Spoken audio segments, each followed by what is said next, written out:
My wife cheated on me with her cousin, so I destroyed their lives in a way they never expected. My name's Lucas, and I'm 29 years old. If you'd asked me a year ago, I would have told you I had the perfect life. I had a stable job, a nice house, and, most importantly, I was married to Helena, the woman I thought I would spend the rest of my life with. We met when we were both in college, in our early 20s. I was studying engineering, and she was in business. From the moment we started talking, there was a spark. She was beautiful, smart, and had a laugh that could light up any room. I fell for her fast and hard. We started dating almost immediately, and everything just clicked. Helena wasn't just my girlfriend, she became my best friend, my confidant, the person I trusted the most. After we graduated, we both got good jobs, and within a couple of years, we were married. It felt like the natural next step, and everyone around us said we were the perfect couple. For the first few years, it really did feel perfect. We traveled, we laughed, and we built a life together. Or at least, that's what I thought. Looking back now, I can't say exactly when things started to change. It was subtle at first, almost unnoticeable. Helena began staying late at work more often, and there were more girls' nights than usual. At first, I didn't think much of it. She worked in a big bank, and I knew her job was demanding. But then, I started noticing small things. She'd be on her phone more often, texting someone late at night, and when I'd ask who it was, she'd just say it was one of her coworkers or a friend. She'd laugh it off and change the subject, and I'd let it go because I trusted her. But that trust started to wear thin. There were times when she would come home after one of these girls' nights, and something just felt off. She smelled like perfume that wasn't hers, or her makeup would look too perfect for just a casual evening with friends. I told myself I was being paranoid, that I was imagining things. I loved her too much to believe anything was wrong. Then there was the weekend that changed everything. Helena told me she was going to spend the night at her friend Laura's house, saying they were planning a girls' night in. It wasn't the first time she had done this, and normally I wouldn't have thought twice about it. But something inside me wouldn't let it go. She seemed too eager to leave, almost anxious to get out of the house. She kissed me on the cheek, grabbed her overnight bag, and walked out the door with a quick goodbye. I remember standing there for a few minutes, just staring at the door, feeling this strange heaviness in my chest. That night, I couldn't sleep. I tried distracting myself with TV and video games, but my mind kept wandering back to Helena. Something was gnawing at me, a feeling I couldn't shake. I grabbed her laptop, which she had left on the kitchen table, thinking I could distract myself with some work. But instead, I found myself opening her email. I don't know what I expected to find, but I couldn't stop myself from looking. At first, there was nothing out of the ordinary. Just work emails, some newsletters, and a few messages from friends. But then I noticed an email thread with her cousin, Daniel. It wasn't uncommon for them to chat. They were close growing up, and Daniel had recently moved back to the city. But the subject line of one of the emails caught my eye. Last night. I hesitated for a moment, my heart pounding in my chest. Part of me didn't want to know, but my fingers moved on their own, clicking to open the email. As I read the words on the screen, my whole world shattered. Last night was fantastic, the email from Daniel began. I can't stop thinking about how amazing it was to be with you again. We have to be more careful, though. Lucas can't find out. I couldn't believe what I was reading. I read the email again, hoping that somehow I had misunderstood. But there it was, clear as day. My wife, the woman I had built my life with, had spent the night with her cousin. And not just any night. Last night. The night she had told me she was at Laura's house. She had lied to me, walked out of our home, and gone straight to Daniel. I felt sick. My hands were shaking and I had to sit down. I kept staring at the email, hoping I would wake up from this nightmare. But it wasn't a dream. The betrayal was real, and it hit me harder than I ever could have imagined. For years I had trusted her completely, and in return, she had been sneaking around with her cousin behind my back. The pain was unbearable, but there was also anger. A rage I didn't know I had inside me began to build. I sat there for hours, unable to move, thinking about every little thing that suddenly made sense. The late nights, the secretive texts, the distance between us. I had been blind, and now I saw everything clearly. By the time the sun came up, I knew one thing for certain. I wasn't just going to let this go. Helena and Daniel had betrayed me, and they had no idea what was coming. I wasn't going to confront her immediately. No, I was going to make them pay in a way they would never expect. This wasn't over, not by a long shot. I didn't sleep at all that night. Every time I closed my eyes, I saw the email. The words burned into my mind. But when Helena walked through the door the next morning, I didn't let her see the storm that was raging inside me. I smiled, asked how her night was, and acted like everything was normal. It took everything in me to keep my voice steady, to stop my hands from shaking. But I knew I couldn't blow up, not yet. I had to be smart about this. Laura and I stayed up late talking, she said with a casual smile, dropping her bag by the door and walking over to kiss me. Her lips brushed mine, and I forced myself to not pull away, even though all I could think about was where she had really been. "That's nice," I replied, as calmly as I could. "Glad you had fun." She didn't suspect a thing, and why would she? I had always trusted her blindly, always taken her at her word. She had no reason to think that I knew about her and Daniel.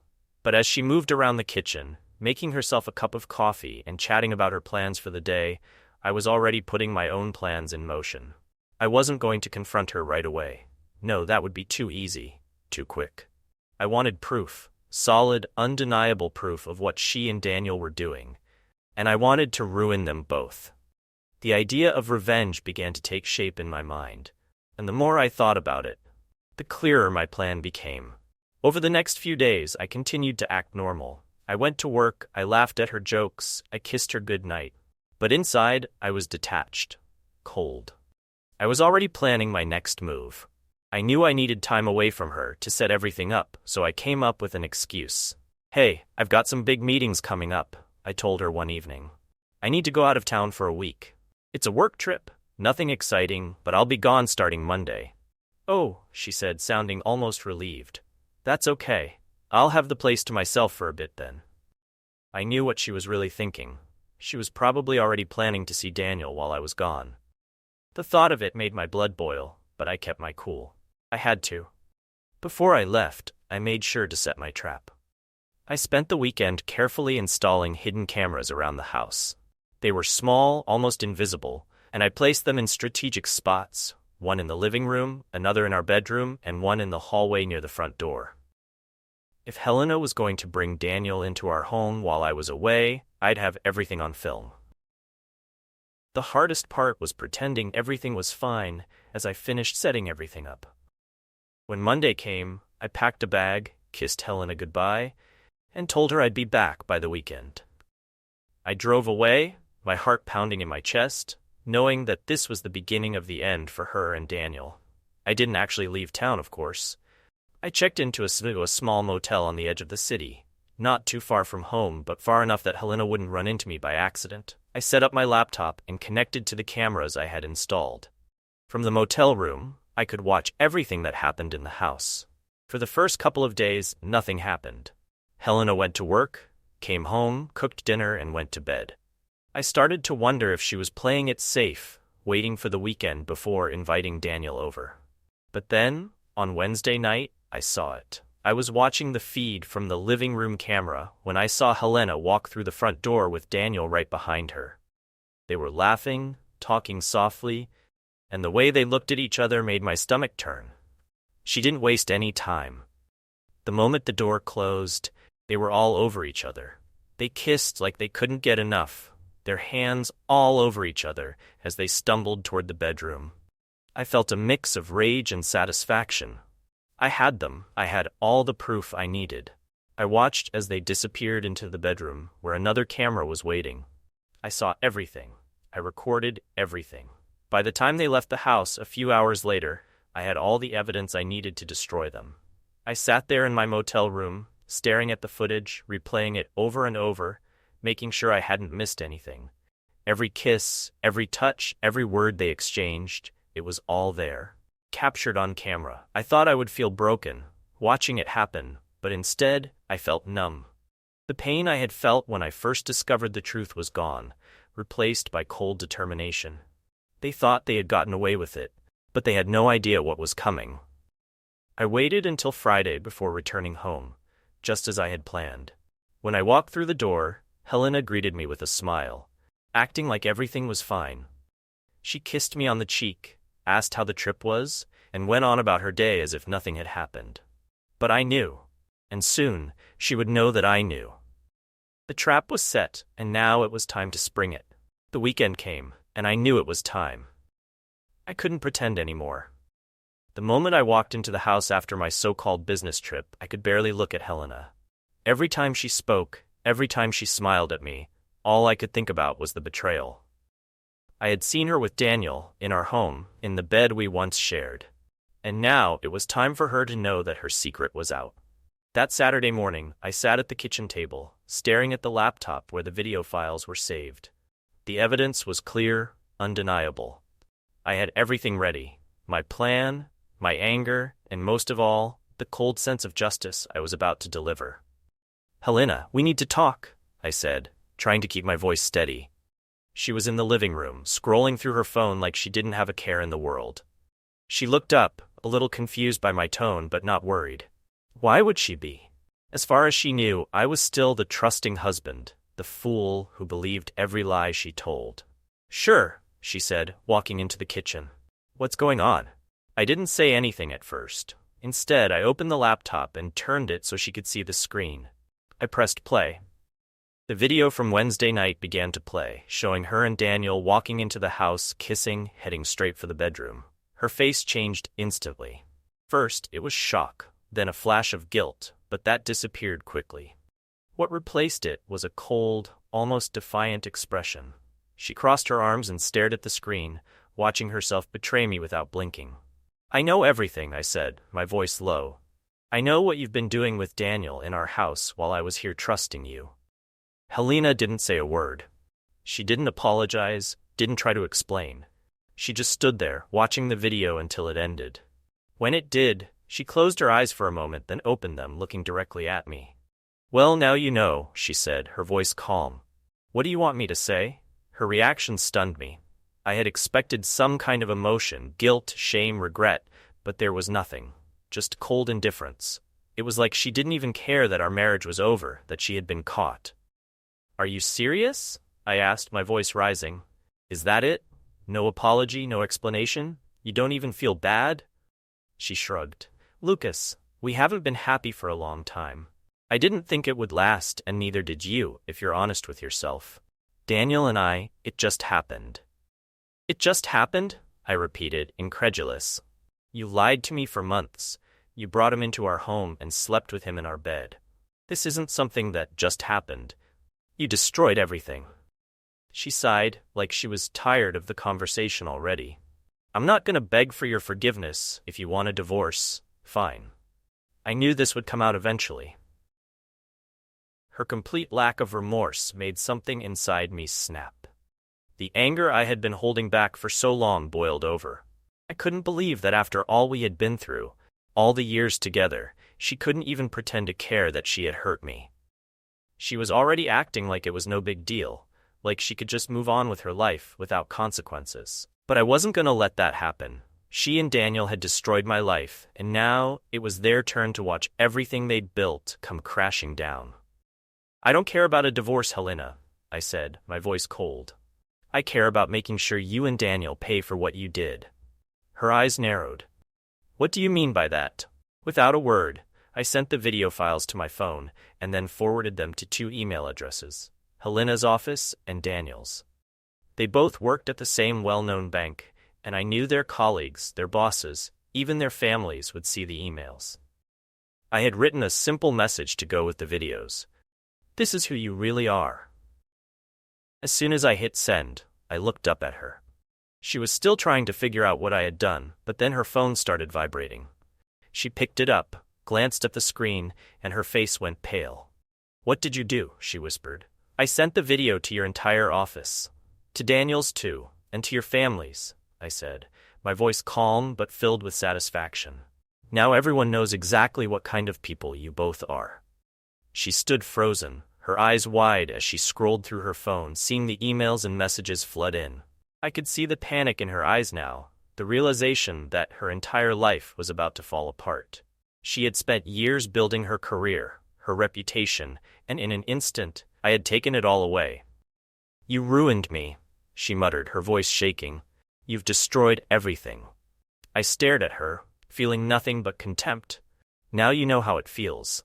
She didn't say anything else. She just turned and walked out of the room, her phone clutched in her hand as she hurried to find some way to fix the mess she was in.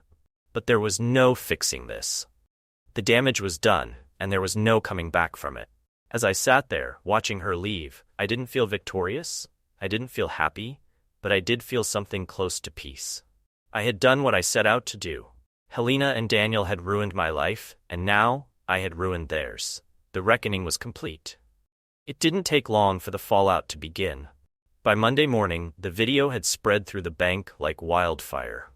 I knew exactly what would happen once the emails landed in the inboxes of Helena and Daniel's coworkers. Their pristine reputations were shattered in an instant. Everyone saw who they really were, and in the world of business, where image was everything, there was no recovering from that. The first sign of their downfall came when Helena didn't go to work that day.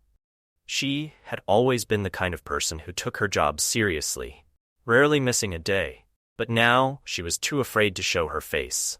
I could tell she was desperate to figure out how to fix the damage, but there was no fixing this. Word had already spread beyond the bank, and people were talking. Gossip spreads fast, especially when it's about something as scandalous as an affair between cousins. The bank acted quickly. By the end of the week, both Helena and Daniel were called in for meetings with their supervisors. It wasn't just about the affair, it was about trust.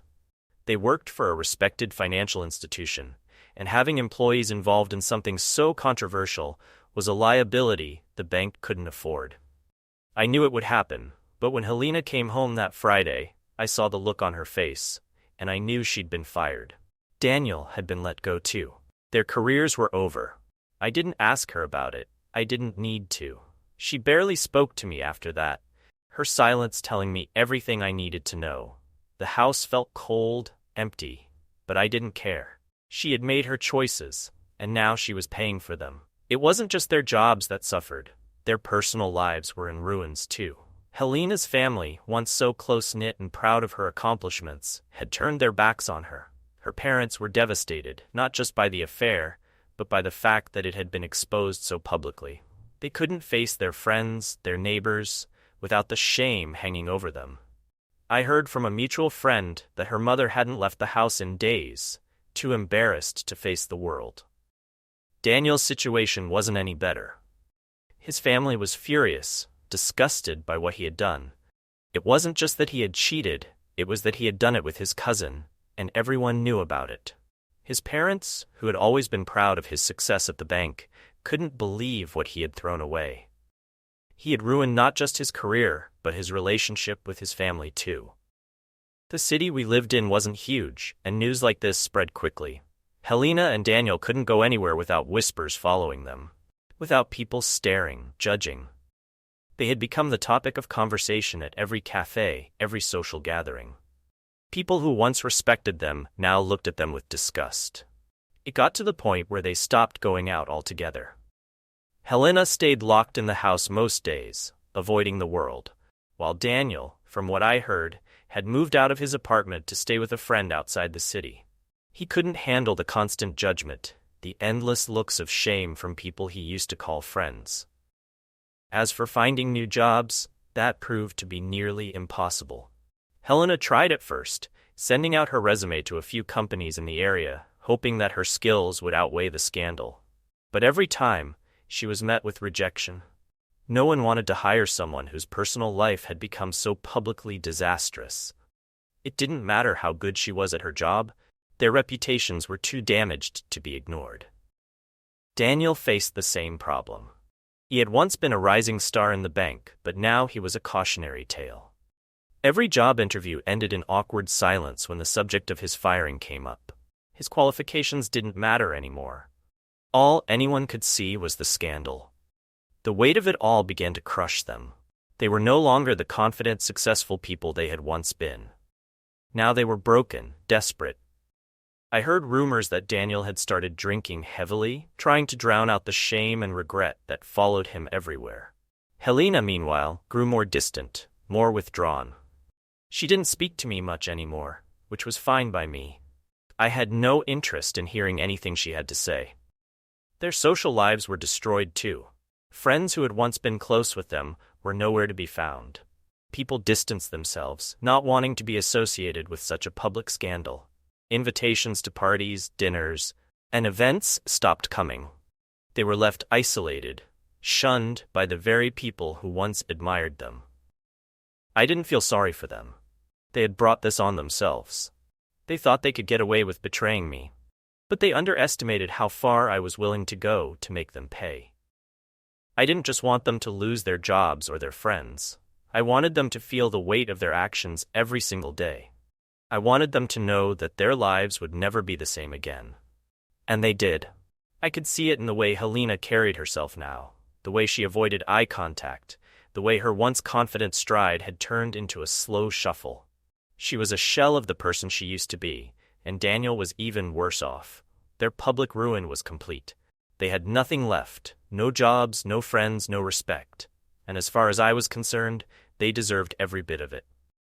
With Helena and Daniel out of my life, I finally felt like I could breathe again. The weight that had pressed down on me for so long started to lift, and for the first time in months, I felt a spark of hope.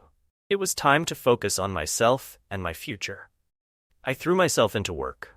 I had always been good at my job, but now, without the distraction of Helena's betrayal, I found new energy. I started to take on more projects, volunteering for tasks that others avoided. My boss noticed, and soon I was in line for a promotion. It felt good to be recognized for my hard work instead of being the husband of a cheating wife. I was no longer defined by my past. I was building a future for myself.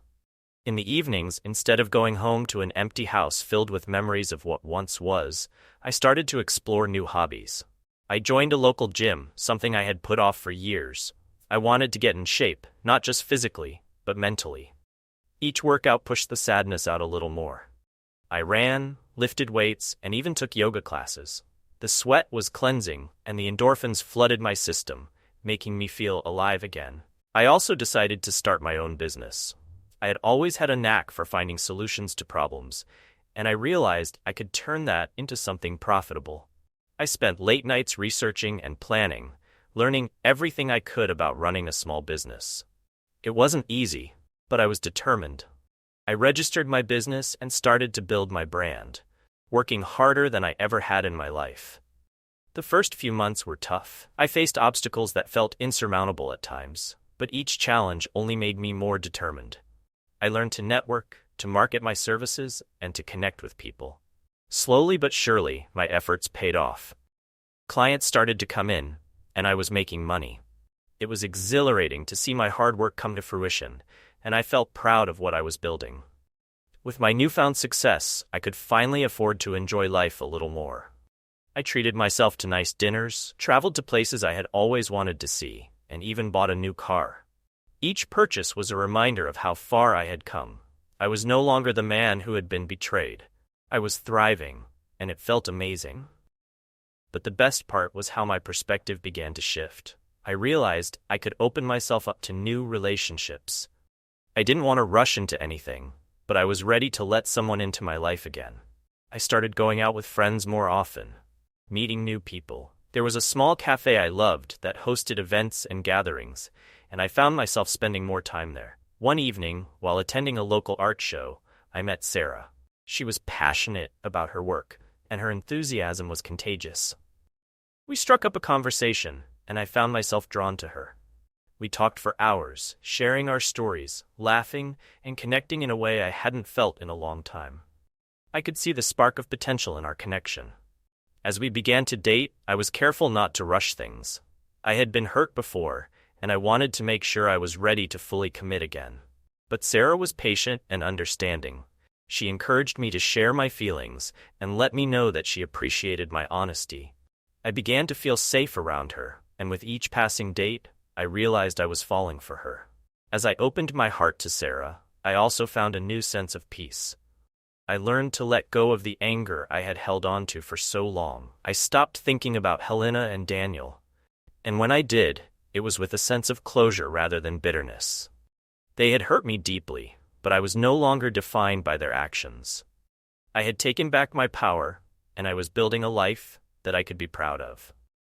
Months went by, and my business continued to grow. I hired a small team to help me manage the workload, and we worked together to create something special. I was living a life I had always dreamed of, filled with purpose, success, and love. One night, as I sat at dinner with Sarah, the light of the candles flickering between us, I realized how far I had come. I looked across the table at her and smiled, feeling grateful for the new beginning I had found. She had brought joy back into my life, and I could see a future with her, a future filled with laughter, adventure, and love. In that moment, I knew I was finally ready to close the door on my past completely. Helena and Daniel were a chapter that was over, and I didn't want to revisit it. I wanted to focus on the present and the future, building a life with Sarah that was filled with love and respect. With every step I took forward, I felt stronger. I had rebuilt my life, not just from the ruins they left behind, but into something I could truly call my own. I had learned the hard way about trust and betrayal, but I also learned that love could still be found after heartbreak. As I looked into Sarah's eyes, I saw a bright future ahead of me. I was no longer a victim of my past. I was Lucas, a man with dreams and the strength to make them come true. And that was a feeling I would never take for granted again. Thank you for watching. Don't forget to like, subscribe, and hit the notification bell so you never miss our next video. See you next time.